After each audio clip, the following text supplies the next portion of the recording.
사도신경으로 신앙 고백 드림으로 새벽 예배 시작합니다.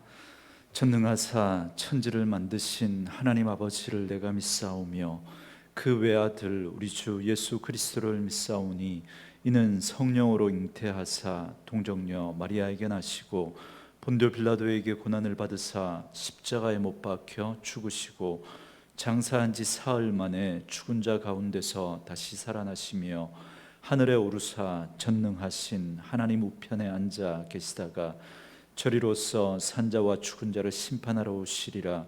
성령을 믿사오며 거룩한 공회와 성도가 서로 교통하는 것과 죄를 사하여 주시는 것과 몸이 다시 사는 것과 영원히 사는 것을 믿사옵나이다. 아멘. 이 아침에 우리에게 주시는 하나님의 말씀은 역대하 10장 1절로 19절 말씀까지, 역대하 10장 1절에서 마지막 19절 말씀까지입니다.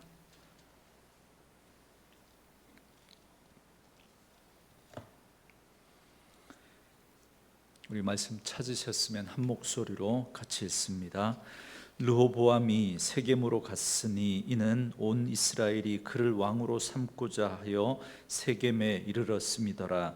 느밧의 아들 여로보암이 전에 솔로몬 왕의 낯을 피하여 애굽으로 도망하여 있었더니 이 일을 듣고 여로보암이 애굽에서부터 돌아오매 무리가 사람을 보내어 그를 불렀더라. 여로보암과 온 이스라엘이 와서 르호보암에게 말하여 이르되 왕의 아버지께서 우리의 멍에를 무겁게 하였으나 왕은 이제 왕의 아버지께서 우리에게 시킨 고역과 매우 무거운 멍에를 가볍게 하소서. 그리하시면 우리가 왕을 섬기겠나이다. 르호보암이 그들에게 대답하되 3일 후에 다시 내게로 오라 하매 백성이 가니라. 르호보암이 왕이 그의 아버지 솔로몬의 생전에 그 앞에 모셨던 원로들과 의논하여 이르되 너희는 이 백성에게 어떻게 대답하도록 권고하겠느냐 하니 그들이 대답하여 이르되 왕이 만일 이 백성을 후대하여 기쁘게 하고 선한 말을 하시면 그들이 영원히 왕의 종이 되리이다 하나 왕은 원로들이 가르치는 것을 버리고 그 앞에 모시고 있는 자기와 함께 자라난 젊은 신하들과 의논하여 이르되 너희는 이 백성에게 어떻게 대답하도록 권고하겠느냐. 백성이 내게 말하기를 왕의 아버지께서 우리에게 매운 멍에를 가볍게 하라 하였느니라 하니 함께 자라난 젊은 신하들이 왕께 말하여 이르되 이 백성들이 왕께 아뢰기를 왕의 아버지께서 우리의 멍에를 무겁게 하였으나 왕은 우리를 위하여 가볍게 하라 하였은즉 왕은 대답하시기를 내 새끼 손가락이 내 아버지의 허리보다 굵으니 내 아버지가 너희에게 무거운 멍에를 메게 하였으나 이제 나는 너희의 멍에를 더욱 무겁게 할지라. 내 아버지는 가죽 채찍으로 너희를 치셨으나 나는 정갈 채찍으로 하리라 하소서 하더라. 3일 만에 여로보암과 모든 백성이 르호보암에게 나왔으니 이는 왕이 명령하여 이르기를 3일 만에 내게로 다시 오라 하였음이라. 왕이 포악한 말로 대답할세 르호보암이 원로들의 가르침을 버리고 젊은 신하들의 가르침을 따라 그들에게 말하여 이르되 내 아버지는 너희의 멍에를 무겁게 하였으나 나는 더 무겁게 할지라. 내 아버지는 가죽 채찍으로 너희를 치셨으나 나는 전갈 채찍으로 치리라 하니라. 왕이 이같이 백성의 말을 듣지 아니하였으니 이 일은 하나님께로 말미암아 난 것이라. 여호와께서 전에 실로 사람 아히야로 하여금 느밧의 아들 여로보암에게 이르신 말씀을 응하게 하심이더라. 온 이스라엘은 왕이 자기들의 말을 듣지 아니함을 보고 왕에게 대답하여 이르되 우리가 다윗과 무슨 관계가 있느냐. 이새의 아들에게 받을 유산이 없도다. 이스라엘아 각각 너희의 장막으로 돌아가라. 다윗이여 이제 너는 네 집이나 돌보라 하고 온 이스라엘이 그들의 장막으로 돌아가니라. 그러나 유다 성읍들에 사는 이스라엘 자손들에게는 르호보암이 그들의 왕이 되었더라. 르호보암 왕이 역군의 감독 하도람을 보냈더니 이스라엘 자손이 저를 돌로 쳐 죽인지라. 르호보암 왕이 급히 수레에 올라 예루살렘으로 도망하였더라. 이에 이스라엘이 다윗의 집을 배반하여 오늘날까지 이르니라. 아멘. 오늘은 함께 읽으신 역대하 10장 1절에서 19절 말씀을 중심으로 분열된 나라라는 제목의 말씀으로 잠시 은혜를 나누겠습니다. 지금까지 역대하의 말씀은 솔로몬의 통치와 번영에 대해서 말씀했습니다. 이제 10장부터 36장까지는 솔로몬 이후에 남북으로 분열된 이스라엘 가운데 다윗의 왕위를 계승한 남유다의 왕들에 대한 이야기가 나옵니다. 그런데 솔로몬 때까지는, 그러니까 사울과 다윗과 솔로몬이 각각 40년 동안 나라를 다스렸습니다. 그러니까 120년 동안은 이스라엘은 하나의 통일 왕국 시대였습니다. 그러나 솔로몬이 죽고 난 이후부터는 이제 통일 왕국 시대는 막을 내리고 북이스라엘과 남유다로 나라가 갈라지면서 남북 왕조 시대가 막을 올리게 됩니다. 오늘 말씀은 그 서막을 알려주고 있는 말씀이라고 할 수 있겠습니다. 먼저 1절 말씀해 보시면 솔로몬이 죽고 나자 그 아들 르호보암이 왕이 되었습니다. 솔로몬은 아내가 많았기 때문에 그만큼 아들들도 수없이 많았을 겁니다. 그런데 그 많은 아들 가운데 어떻게 르호보암이 왕이 되었는지 거기에 대해서는 우리가 자세하게 알 수는 없습니다. 다만 오늘 본문에서는 르호보암이 이스라엘 북쪽에 있는 10지파의 동의를 얻고자 세겜으로 간 사실을 말씀해 주고 있습니다. 세겜은 예루살렘으로부터 북쪽으로 약 60km 정도 떨어진 곳인데 에브라임 지파가 속한 도시입니다. 옛적부터 종교와 정치의 중심지였던 곳이 바로 이 세겜입니다. 이처럼 르호보암이 세겜으로 갔던 건 이스라엘의 독특한 정치 체계 때문입니다. 이스라엘은 12지파가 연합 국가 형태를 띠고 있었습니다. 그렇기 때문에 왕은 12지파의 동의를 얻어야 했습니다. 아마도 르호보암은 이미 남쪽에 있는 유다와 베냐민의 동의는 얻었던 것 같습니다. 그래서 이제 나머지 북쪽에 있는 10지파의 동의를 받는 그런 절차가 남아 있었던 거죠. 그래서 세겜으로 그런 동의를 얻기 위해서 올라갔던 겁니다. 이렇게 르호보암이 세겜으로 왔다는 소식을 들은 북부 10지파 사람들은 여로보암을 필두로 해서 함께 르호보암에게로 나아갔습니다. 여로보암은 젊은 시절에 솔로몬의 인정을 받아서 에브라임 지파의 노동 감독관을 지냈던 사람이었습니다. 이걸 보면 그는 다분히 정치적인 어떤 그런 사람이었던 걸 짐작할 수 있습니다. 그런데 어느 날 하나님이 보낸 선지자 아히야가 그가 북부 10지파의 왕이 될 것이다 라고 하는 예언을 받게 됩니다. 이 사실을 알게 된 솔로몬은 이 여로보암을 죽이려고 했습니다. 그래서 여로보암은 애굽으로 망명을 가서 그 애굽 왕의 보호를 받고 지내다가 그러다가 솔로몬이 죽게 되니까 망명 생활을 끝내고 이스라엘로 돌아오게 되었던 겁니다. 그래서 이 여로보암을 중심으로 한 북부 지파 사람들은 르호보암에게 다음과 같은 제안을 합니다. 4절 말씀인데요. 왕의 아버지께서 솔로몬을 이야기하죠. 우리의 멍에를 무겁게 하였으나 왕은 이제 왕의 아버지께서 우리에게 시킨 고역과 매운 무거운 멍에를 가볍게 하소서. 그리하시면 우리가 왕을 섬기겠나이다 그럽니다. 말씀드렸던 것처럼 솔로몬은 왕으로 제위에 있었던 40년 내내 수많은 건축 공사를 했기 때문에 그로 인해서 백성들의 멍에가 무거울 수밖에 없었습니다. 그러니까 고된 부역과 과중한 세금 등으로 인해서 백성들의 삶이 너무 힘들었던 거죠. 그래서 이제 그 멍에를 좀 가볍게 해달라고 부탁을 했던 겁니다. 충분히 이렇게 말할 수 있었죠. 이 말을 들은 르호보암은 3일의 기한을 달라고 그렇게 정한 다음에 북쪽 지파의 제안에 대해서 솔로몬과 함께 나라를 섬겼던 그 원로들과 의논을 하고 또 자신을 섬기던 젊은 참모들, 그 신하들과도 의논을 했습니다. 그때 원로들은 백성들의 말에 일리가 있다고, 아버지 솔로몬 왕의 그 많은 건축 사업으로 백성들의 삶이 힘들었기 때문에 그들의 제안대로 멍에를 좀 가볍게 해주면 그들이 충성할 것이라고 조언을 해 주었습니다. 반면에 젊은 신하들은 자고로 백성들은 누르고 쪼아야 한다고, 풀어주고 그들의 요구를 들어주기 시작하면 한도 끝도 없다 그러면서 솔로몬 때보다 더 무겁게 해야 한다고 그렇게 조언을 했습니다.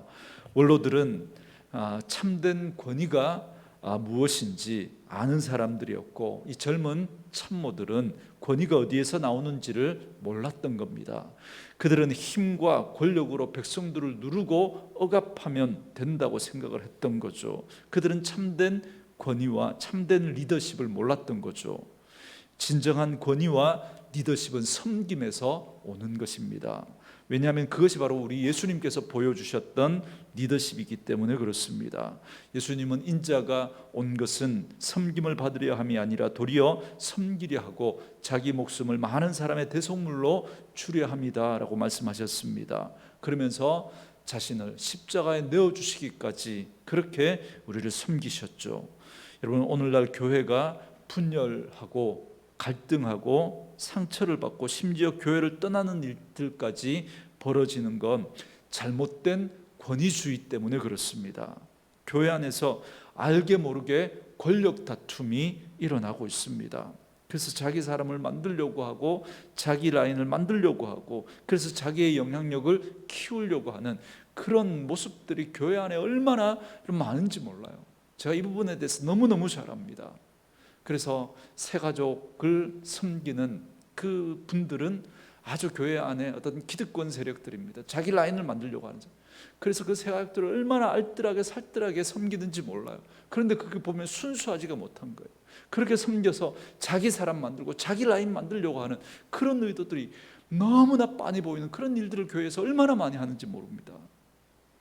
여러분, 제가 드러난 행위가 중요한 게 아니라고 말씀드렸죠. 왜 그 행위를 하느냐가 중요합니다. 순수하지가 않은 거예요.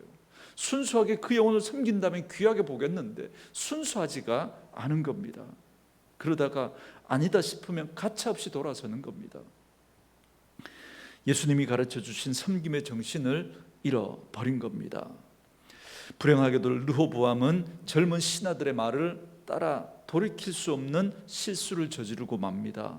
그래서 13절에 보시면 르호보암은 포악한 말로 대답했다 그럽니다. 그 포악한 말이 14절인데요. 이렇게 말합니다.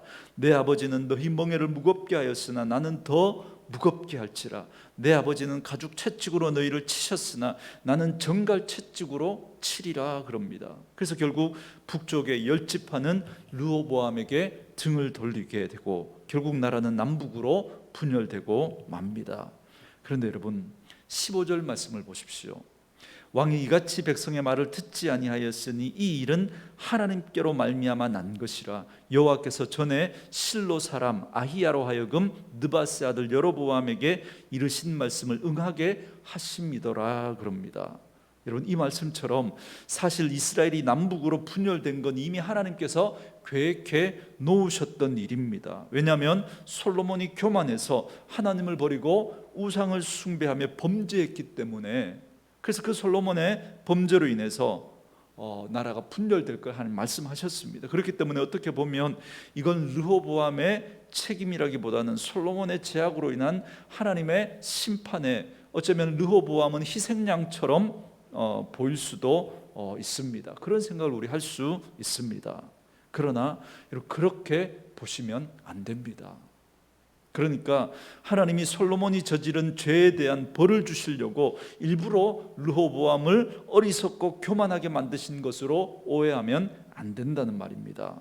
여러분, 출애굽 당시에 애굽의 바로 왕이 이스라엘 백성들을 보내지 않은 것도 마찬가지죠. 하나님이 일부러 애굽 왕 바로의 마음을 완악하게 만들어서 그가 이스라엘 백성들을 보내지 않은 것이라고, 어찌 보면 애굽의 이 바로 왕도 희생양처럼 그렇게 보일 수 있습니다. 여러분, 그렇게 오해하시면 안 됩니다.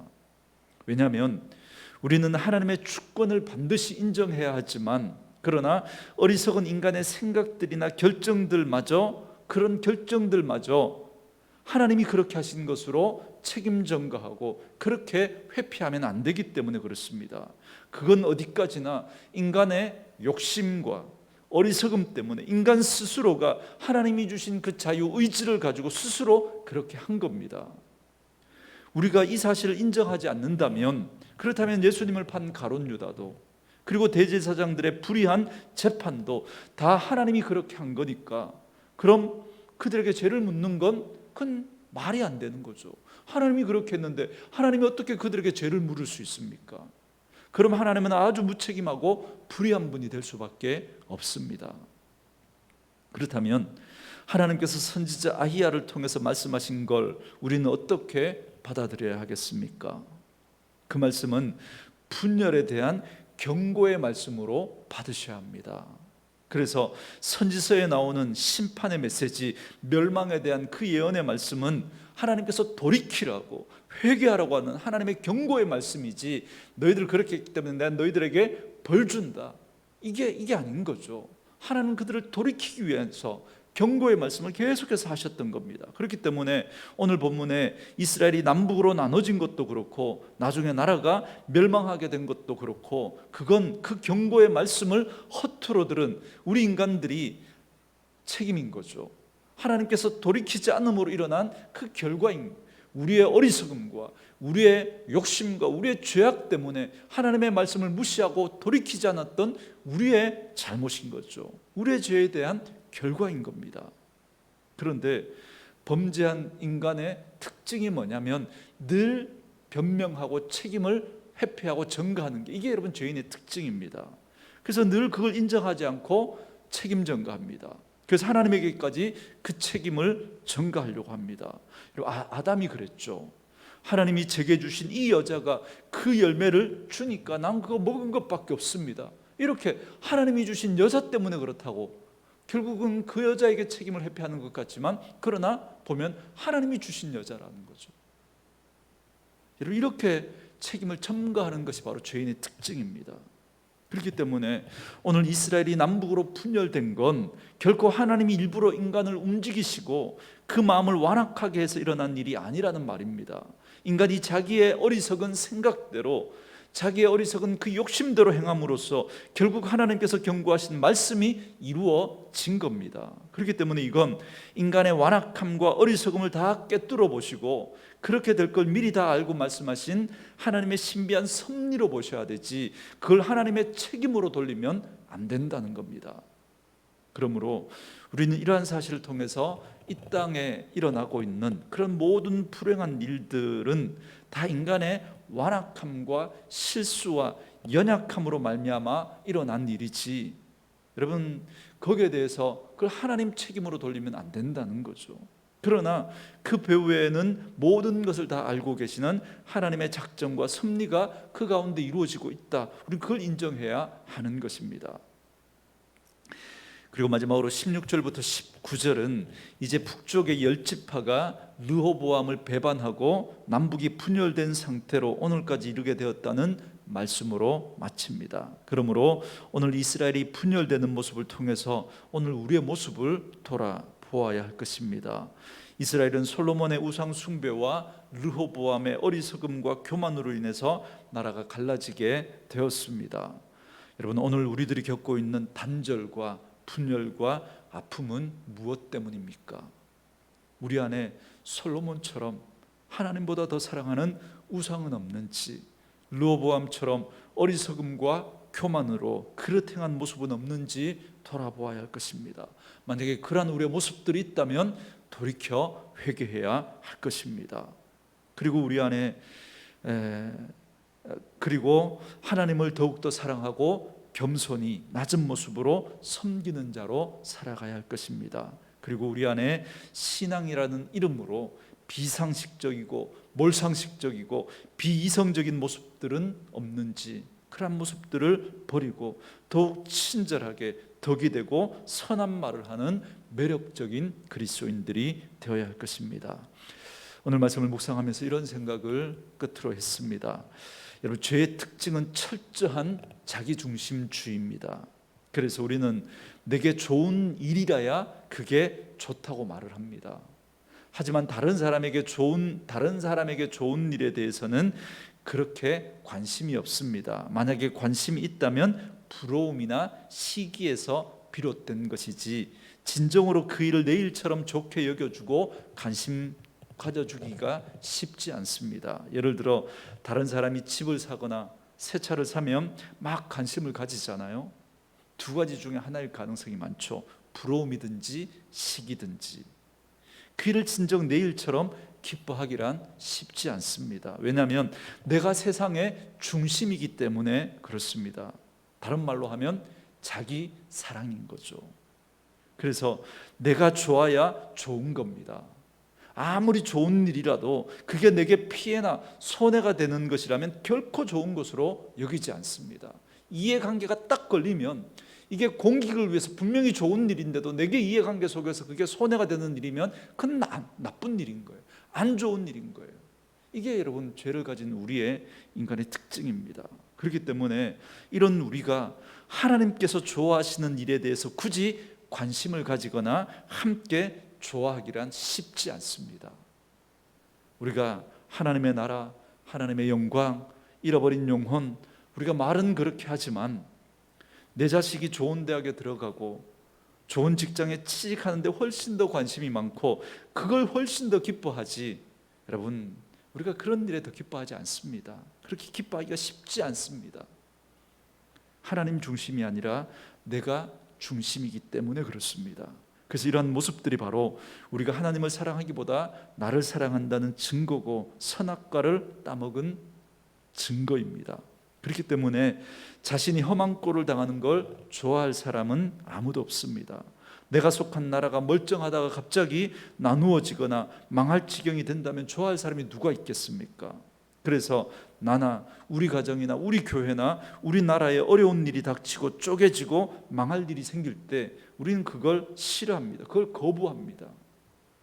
그런데 여러분, 만약에 그것이 하나님께서 하시는 일이라면요,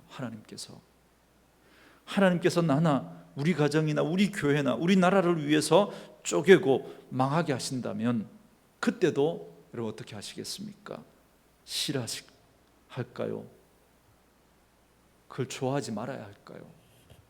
쉽지 않은 문제죠. 하나님은 항상 자기 백성이 무엇을 바라보고 있는지를 주목하십니다. 만약에 예수가 아닌 다른 것을 바라보고 있으면 하나님은 즉시 우리에게 말씀해 주십니다. 말씀을 보내시죠.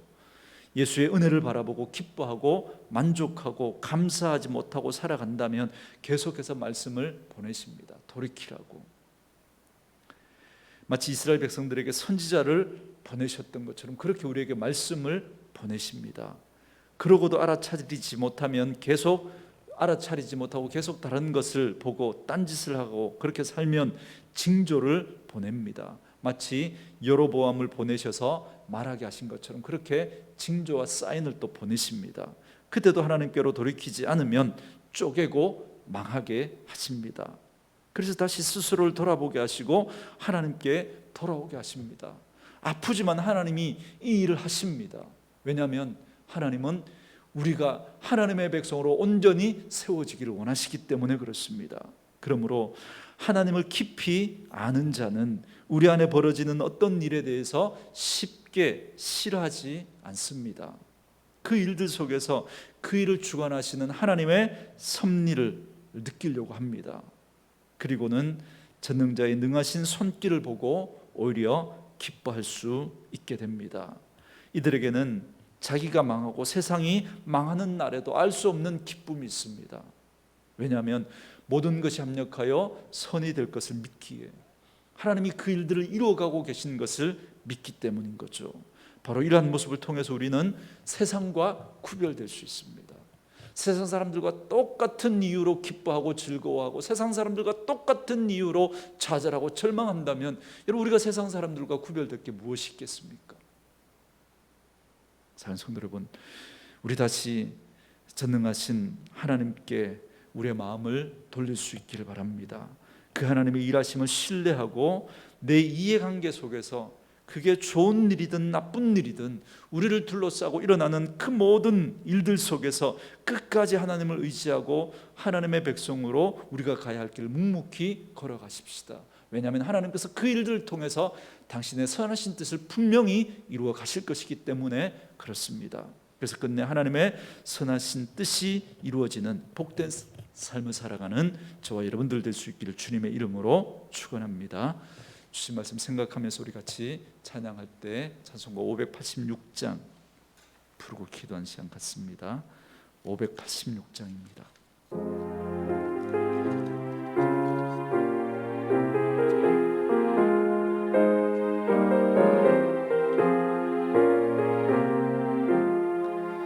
어느 민족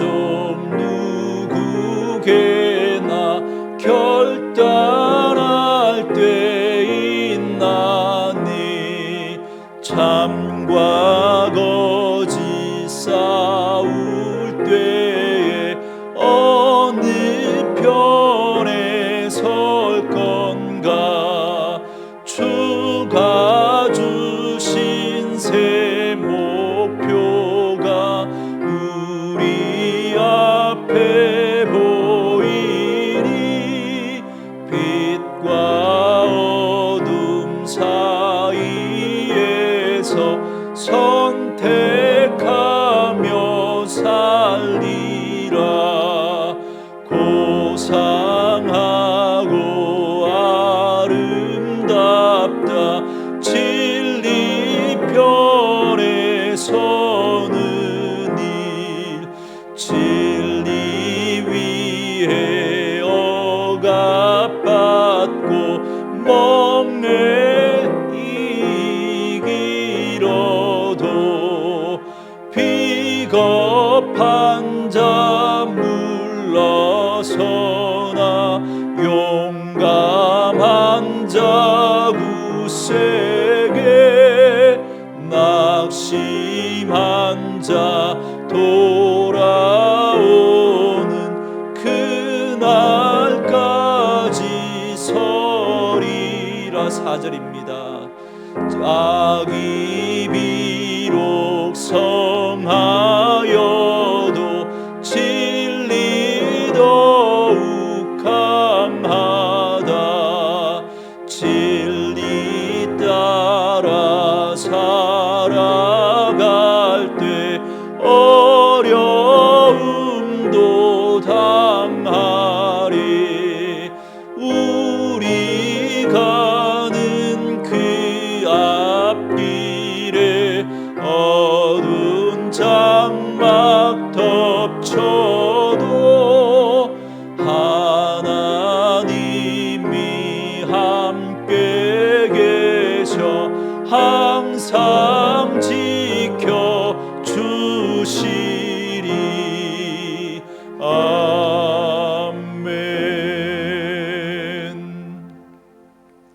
주신 말씀을 생각하면서 우리가 지금 기도할 때요, 우리를 둘러싸고 일어나는 불행한 일에 대해서 하나님께 책임을 전가하고 원망하는 자가 아니라 그 모든 일들은 결국 우리의 교만과 어리석음으로 인한 그런 일이라는 사실을 우리가 인정하고 또 그 속에서 또 하나님은 선한 당신의 뜻을 이루어 가신다는 사실을 인정하고 우리 자신을 돌아보는 그런 죄들 되게 해달라고 우리 같이 한번 기도하시고, 하나님은 인간의 죄로 인한 불행과 아픔 속에서도 합력하여 선을 이루시는 분이심을 믿고, 혹시 오늘 우리가 당하는 아픔이 있다면 그 속에서도 하나님의 손길과 숨결을 느끼며 오히려 그 속에서도 기뻐하며 감사하는 자로 살아갈 수 있는 저희들 될 수 있도록 은혜를 다해 달라고 우리 같이 한번 기도하시고, 오늘도 나라와 민족 우리의 선교지를 올려드리면서 기도하시고, 또 우리 아픈 분들 위해서 우리 기도할 때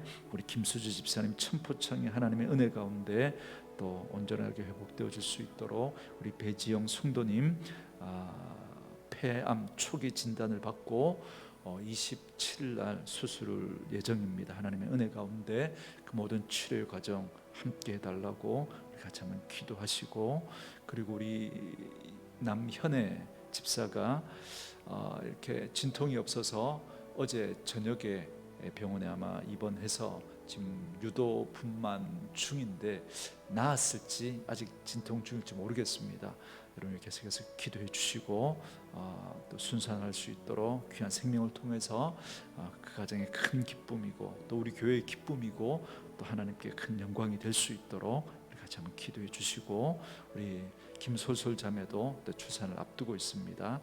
건강하게 순산할 수 있도록 기도해 주시고, 우리 또 가져오는 기도의 제목들 가지고 같이 기도하시다가 들어갈 수 있기를 바랍니다. 기도합니다. 살아계신 아버지, 감사합니다.